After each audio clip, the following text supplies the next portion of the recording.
Good afternoon, Andy Johnson here, Advertising Week Europe. Now, the current Mrs. Johnson often says to me that size isn't important. She's a very cruel woman. But my next guest may beg to differ in a very different context, I hasten to add. It's James Erskine here, Director of the Social Circle. And you've been talking about one of the new trends, influencer marketing. And is my influence bigger than yours? Tell me about influencer marketing, how important you think it is. So I think it's hugely important. I think one of the key turns of phrase in advertising and in marketing at the moment is one of authenticity. And I think nobody has that more of an authentic relationship with their audience than influencers. Influencers of all sizes in terms of the size of their following and all different niche audiences as well. So on our panel earlier, we had a bloke called Jim Chapman. Now, you may not have a clue who he is, but I haven't heard of him, no. That's fine.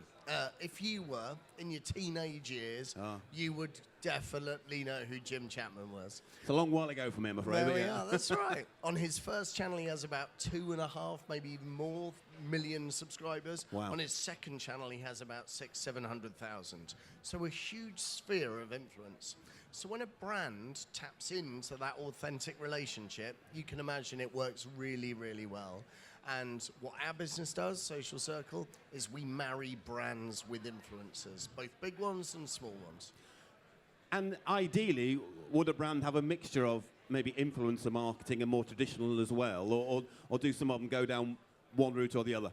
So increasingly, the first question we're asked when we're briefed by brands or by agencies, or even when people are just looking at using our tech platform, one of the first questions that we'll ask is, what else is happening? What are we working in partnership with? Now, that can take many forms. So sometimes we've used influencers to amplify an experiential event. Other times we've made reference to an above-the-line traditional advertising campaign with the influencer activity. So for the most part, it's big of a wider marketing strategy. On occasion, we're flying freeform. Sometimes we work on a purely direct response basis to drive loads of trials. So it can vary. What are the potential pitfalls of using influencer marketing for brands? So pitfalls is a tough one. I would say that the key things to look at, and perhaps the trends over the next 12 months, are, I think I actually had it on a panel, so it's somebody else's turn of phrase, I forget who, but they said don't have a one-night stand with an influencer, have a long-term relationship. So lots of brands are coming in, they're looking for an one-off partnership as opposed to something more strategic and long-term.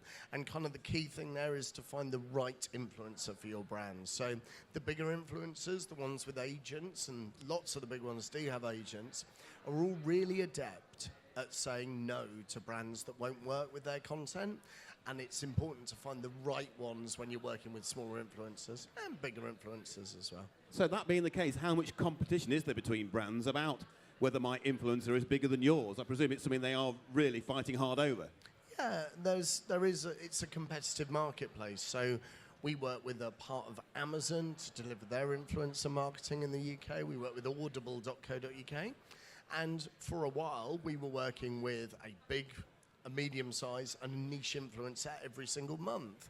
Before that, there was a danger that we were becoming close to saturating the market. There's only so much, and it's strange to talk about people like this, but there's only so much inventory out there.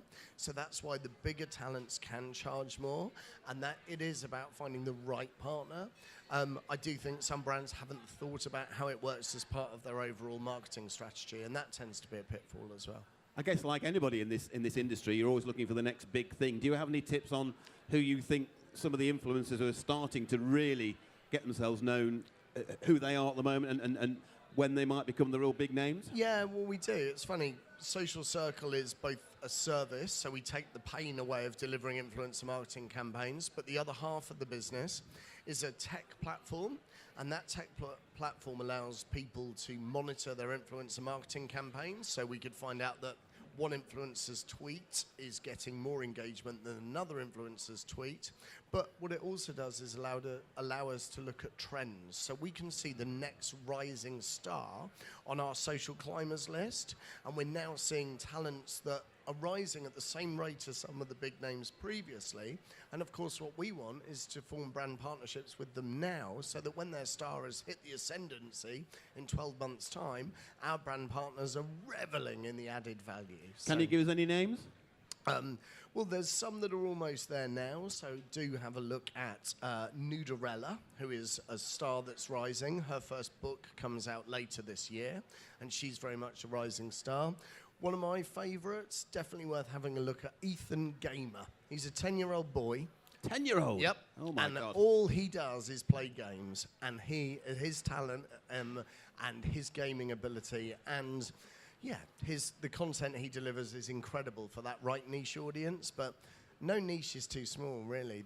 Or too young. Well, or too young. There's actually an influencer who he runs a channel called Philosophy Tube, and he has 8,000 subscribers tuning in to watch a boy in his mid-20s talk about philosophy. And it's really good and really entertaining. Wow, amazing stuff. Well, look, thank you very much for sharing some of that with us. Just before you go, what's on the cards for your company over the next 6 to 12 months, do you think? So we are about to launch a new version of our platform, which is really exciting. We're working with agency and brand partners direct to deliver influencer strategies.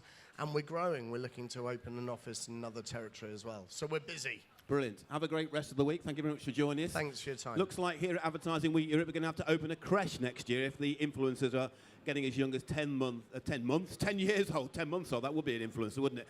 I'm getting too old, as you can tell. It's getting towards the end of the day. Keep up with us, AW Replay, and of course, keep talking to us, #AW Europe.